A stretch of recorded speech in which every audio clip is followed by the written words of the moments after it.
বাংলাদেশ দলের নির্বাচকরা আসলে আমাদের মতো যারা সংবাদকর্মী রয়েছেন, দর্শক রয়েছেন, স্পেকটেটরস রয়েছেন, ওয়েল উইশার অফ ক্রিকেট রয়েছেন, তাদেরকে খুব একটা ভালো থাকার অবস্থায় রাখে নাই। জাতীয় দল নির্বাচন নিয়ে একটা ব্যাপক ঘটনা ঘটতে যাচ্ছে এবং যেই ঘটনায় সেই ক্রিকেটার নাকি দলভুক্ত হয়ে যেতে পারেন। সাব্বিরকে নিয়ে ডিসকাশন বাংলাদেশ ক্রিকেট বোর্ডের ভেতরের একটা অংশে রয়েছে। গাজী আশরাফ হোসেন লিপুরা সেটা কানে নিতে রাজি না। নাজমুল হোসেন শান্তকে নিয়ে আলোচনা রয়েছে, ডিসকাশন রয়েছে। সেখানটাও চিফ সিলেক্টরের বক্তব্য অনেকের সাথে অফ দ্য রেকর্ডে অথবা ইনফরমালি বলেছেন শান্ত এমন কি করেছে তাকে রাখতে হবে। কিন্তু জাকের আলী অনেকের মতো কিছু পারফর্মারকে, যাদের পারফরমেন্স, যাদের ডেডিকেশন, যাদের ইম্প্যাক্ট সবকিছু নিয়ে প্রশ্ন রয়েছে, তাদের ব্যাপারে একজন বিশেষ কোচ এবং প্রধান নির্বাচক স্টিল নাও কনভিন্সড। এবং সেটা যদি হয় বাংলাদেশ ন্যাশনাল টিমে একটা বড় ধরনের, আমি বলবো, গ্যাঞ্জাম হতে যাচ্ছে in the coming days. Bangladesh national squad, Bangladesh দলের মোটামুটি 14টা স্পট ফাইনাল, 15তম স্পটে কে খেলবেন সেটা নিয়ে একটা বড় প্রশ্নের জায়গা রয়েছে। এবং সেই প্রশ্নের উত্তর মিলাতে গিয়ে যাদের নাম বারবার আসছে, সেই নামগুলোর একটা হচ্ছে সাব্বির রহমান রোম্মান। আমি আসছি কোন অবস্থায় রয়েছে, তিনি শেষ পর্যন্ত খেলার সুযোগ পাবেন কি পাবেন না, জাতীয় দলে আবারও একবার তাকে সুযোগ দেওয়া হবে কি হবে না, সেই আলোচনায় রয়েছেন Nurul Hasan Sohan, wicket keeper, batter and the captain of Rangpur Riders. সেই আলোচনায় রয়েছেন জাকের আলী অনিক, দুর্ধর্ষ ব্যাটার, নোয়াখালী এক্সপ্রেসের হয়ে যিনি এবারে বিপিএলটা খেলছেন। সেই আলোচনায় রয়েছেন নাজমুল হোসেন শান্ত। এই যে 4টা স্পটের কথা বললাম, 4জন ব্যাটসম্যানের মধ্য থেকে একজনের স্পটটা এখন পর্যন্ত ফাইনাল না। 15th মেম্বার স্কোয়াড যেটা ঘোষণা করা হবে আজকে রাতের পরের রাতটা পোহালি, মোটামুটি 3 তারিখে। এবং Bangladesh cricket board made a plan যে এটাকে অ্যানাউন্স করা হবে না, অ্যানাউন্স করা হলে আমরা প্রশ্ন করব, প্রশ্ন করতে হলে লিপু ভাইকে প্রেসে আসতে হবে। সো এটা তিনি কোনোভাবেই করতে চান না, আইসিসি কে পাঠিয়ে দিতে চান। দেখুন, আমি শুরুতেই 8 জন ক্রিকেটারের কনফার্ম পজিশনটা আমি বলে নেই। যার প্রথম 3 জন হচ্ছেন 3 জন spinner. Nasum Ahmed obvious choice, তিনি একমাত্র বাঁহাতি স্পিনার হিসেবে দলে থাকছেন। শাক মাহাদি, যিনি চট্টগ্রামের ক্যাপ্টেন এবং একই সাথে হ্যান্ডি ব্যাটার, শাক মাহাদি অফ স্পিনার, তিনি থাকছেন। এবং রিশাদ হোসেন, আজকেও আমরা দেখেছি যে স্কোরচার্সের এগেনস্টে তার দল হেরেছে, কিন্তু ইকোনমিক্যাল এবং ইনফ্লুয়েন্সিয়াল বোলিং যদি আমরা খেয়াল করে থাকি, রিশাদ হোসেন এদিনও করেছেন হোবার্ট হ্যারিকেন্সের হয়ে। বিগ ব্যাশের experience Rishad, performer Rishad, world কাপে বাংলাদেশের বড় অ্যাসেট হতে যাচ্ছে, এটা নিয়ে খুব বেশি ডাউট নেই। So he is going to B the part of the 15 member squad of Bangladesh national team. 3টে স্পট ডান, 5 জন পেসার বাংলাদেশ নিয়ে যাবে, এটা নিয়ে একটু আলোচনা রয়েছে। এবং সেই 5 জন পেসার কে হবে? দেখুন, তাসকিন, মুস্তাফিজ, শরীফুল, এই 3 জনকে নিয়ে কোনো আলোচনার সুযোগ নেই। 6 স্পট ডান, অর্থাৎ 3 জন পেসার, 3 জন স্পিনার কথা আমি বলেই ফেললাম। 2 জন বাঁহাতি পেসার এখানকার রয়েছে এবং আপনারা সবাই জানেন তাসকিন আহমেদ, তিনি ডানহাতি পেস বোলিংটা করেন। এর বাইরে আলোচনায় রয়েছেন মোহাম্মদ সাইফুদ্দিন। ন্যাশনাল টিমের হয়ে টুকটাক যতবার সুযোগ পেয়েছেন সাইফুদ্দিন পারফর্ম, ব্যাটিংটাও করেন। সাইফুদ্দিনের দলে থাকার সম্ভাবনা 95%। তাহলে 5th বোলারটা কে, পেসারকে স্পেশালি? এই 5ম পেসার নিয়ে যথেষ্ট আলোচনা রয়েছে। কেউ বলছেন Tanzim Sakib, he is the most impactful pacer. বাংলাদেশের আগের যে টি20 ওয়ার্ল্ড কাপটা ছিল সেখানটায় তিনি ক্যারিবিয়ান কন্ডিশনে, ইউএস এর কন্ডিশনে ভালো করেছিলেন। বাংলাদেশের 2 জন বোলার খুব ভালো করেছিলেন, একটা তানজিম হাসান সাকিব এবং আরেকজন রিশাদ হোসেন। সো তাকে রাখা উচিত। ইন্টারন্যাশনাল সার্কিটে he is a proven performer. এবং আরেকজনকে নিয়ে আলোচনা হচ্ছে, হাসান মাহমুদ। এই 2 জনের মধ্য থেকে একজন থাকবেন। তানজিম সাকিব নাকি হাসান মাহমুদ, সেটা নিয়ে একটা 19-20-এর খেলা চলছে। এই 2 জনের মধ্যে থেকে একজন থাকবেন। 5 জন পেসার, সাইফুদ্দিনকে ইনক্লুড করে 3 জন স্পিনার, যেখানটায় রিশাদ রয়েছেন, মাহেদি রয়েছেন এবং নাসুম আহমেদ রয়েছেন। 8টা spot done. So you are having only 7 blank spot, যেখানটায় 7 জন ব্যাটসম্যানকে খেলানোর সুযোগ রয়েছে। ওপেনিং স্লোটে সাইফ হাসান খেলবেন along with Tanzid Hasan Tamim. So 2 জন হয়ে গেল। আমার বাকি আর 5টা স্পট। Number 3 Liton Kumar Das, the captain in form.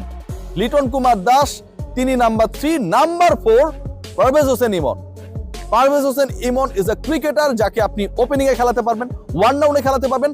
Number 4 এ পারভেজ হোসেন ইমনকে আপনি খেলাতে পারবেন কি পারবেন না, সেটা নিয়ে বিভিন্ন সময় যখন সংশয়, আলোচনা, বিভ্রান্তি কাজ করছিল, ন্যাশনাল টিমের হয়ে 2-3টা ইনিংস খেলে তিনি প্রুভ করেছেন যে তিনি সেটার জন্য রেডি। একই সাথে এবারের বিপিএল এ তিনি তার দলের হয়ে যেভাবে খেলছেন সিলেটের হয়ে এবং যেভাবে পারফর্ম করছেন, at number 4 he is ready to play for the national team at number 4.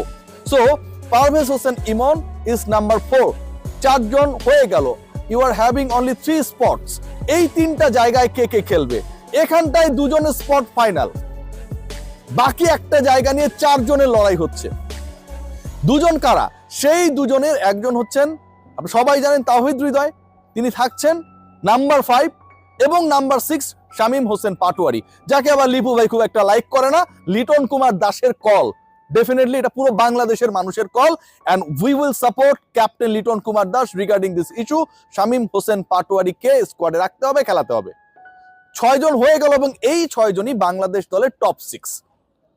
Tanzid Hasan Tamim, Saif Hasan, Liton Kumar Das, number 4 A Parvez Hossain Emon, number 5 Towhid Hridoy, এবং নাম্বার 6 শামীম হোসেন পাটোয়ারি। বাকি 5 জন তো বোলার।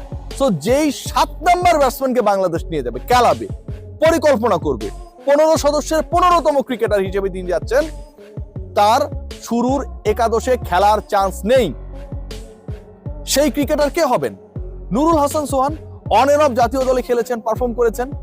নুরুল হাসান সোহানের performance more better than Jaker Ali Anik, definitely তুলনা করাটাই অনুচিত। নুরুল হাসান সোহান এবারের বিপিএল এ খেলছেন, নেতৃত্ব দিচ্ছেন, লিডারশিপ গ্রুপে তার একটা বড় রোল সবসময় ছিল। ওয়ার্ল্ড কাপের স্টেজে সেটা একটা বড় রোল প্লে করতে পারে। একই সাথে আমরা যদি গ্লোবাল সুপার লিগ দেখি, টানা 2 আসরে দলকে ফাইনালে নিয়ে যাওয়া, একবার চ্যাম্পিয়ন, একবার রানার্স আপ হওয়া, অনেক ব্যাপার স্যাপার এখানটায় রয়েছে। Nurul Hasan Sohan could be X factor. Nurul Hasan সোহানকে কি খেলানো হবে, নেওয়া হবে? জাকের আলী অনিকের সাথে তার কম্পিটিশন। এর বাইরে রয়েছেন নাজমুল হোসেন শান্ত, এর বাইরে রয়েছেন সাব্বির রহমান রোম্মান। নুরুল হাসান সোহান এবং জাকের আলী অনেক সংক্রান্ত আলোচনা যেটা চলছে, সেখানটায় এখন পর্যন্ত সিলেক্টরদের এবং কোচিং স্টাফের বিশেষ একজনের ভোটটা হচ্ছে জাকেরের পক্ষে। জাকের আলী অনেককেই তারা চান, তিনি বিশ্বকাপে গিয়ে বিশ্বজয়ী পারফরমেন্স করবে এমনটা তাদের ধারণা। জাকের আলী অনেকের পারফরমেন্স এখানে যাই হোক না কেন, তাকে বিশ্বকাপের দলে নিতেই হবে, এরকম একটা অবস্থান কারো কারো। জাকের আলী অনেক এখানটায় এগিয়ে। এখন যদি জাকের আলী অনেক এগিয়ে থাকা জাকের আলী অনেকের সাথে নাজমুল হোসেন শান্ত এবং সাব্বির রহমান রোম্মানের পারফরমেন্স আমরা আলোচনা করি, তাহলে কি দাঁড়ায়? দেখুন, নাজমুল শান্ত কিন্তু ট্রিমেন্ডাস পারফরমেন্স করেছে। ওপেনিং ম্যাচ যেটা তিনি তার দলের হয়ে খেলেছিলেন, সেখানটায় 60 বলে 101-এ অপরাজিত ছিলেন। সেই ম্যাচে 190 চেস করার ক্ষেত্রে he played a tremendous role, made a magnificent partnership with Mushfiqur Rahim. একই সাথে যদি আমরা দেখি, পরের ম্যাচে 37 করেছিলেন। তারপরের ম্যাচের কথা যদি আমরা বলি, সেটাই 24 করেছিলেন। তারপরের ম্যাচের কথা যদি বলি, যেটা আজকে অনুষ্ঠিত হয়েছে, সেই ম্যাচে 30 বলে 41 রান করেছেন। So the performance we have seen from Najmul Hossain Shanto এক কথায় অসাধারণ। গত 4 ম্যাচে he is one of the best performance of this BPL. এর বাইরে যিনি রয়েছেন সাব্বির রহমান, 2টা ম্যাচ খেলতে পেরেছেন, একটাই 210 স্ট্রাইক রেটে ব্যাট করেছেন। পরের ম্যাচে তার দল অলমোস্ট জিতেই যাচ্ছিল, শামীম হোসেন পাটোয়ারির সাথে পার্টনারশিপ বিল্ড আপ করেছেন, 19 বলে 23 করেছেন। But impact, power, smartness, courage সব বিবেচনায় তিনি সবার মন জয় করেছেন, এক্সেপ্ট গাজী আশরাফ হোসেন লিপু। এই ক্রিকেটারকে বাংলাদেশের 18 কোটি মানুষ যদি ভোট দেয়, তারপরেও তিনি সিলেকশন প্যানেলের প্রধানের ভোট পাচ্ছেন না, সাব্বির রহমান রোম্মান। এর থেকে আনলাকি পৃথিবীর আর কেউ হতে পারে না। তার আলোচনাটাই করতে রাজি না অনেকে। সবকিছু ডিপেন্ড করবে টুমরো। সাব্বির আগামীকাল ঢাকার হয়ে খেলবেন যতটুকু জানি, সেই ম্যাচে তার পারফরমেন্সটা কেমন হয়, তারপর একটা প্রেসার ক্রিয়েট হওয়ার সুযোগ থাকবে। নাজমুল হোসেন শান্তকে নিয়ে যদি আলোচনা করা হয়, তাহলে keeping option, alternative keeper option থেকে বাংলাদেশকে সরে আসতে হবে। জাকের এবং সোহানকে বাদ দিয়ে শান্তকে নিতে হবে, সেক্ষেত্রে ব্যাকআপ কিপার হবেন ইমন। আর যদি সাব্বিরকে নিতে হয়, পরের ম্যাচে তাকে আউটস্ট্যান্ডিং কিছু একটা করতে হবে। গত 2 ম্যাচের পারফরমেন্স সিলেকশন প্যানেলের কাছে এনাফ না for being selected in the national side. Let's see what happen. Take care.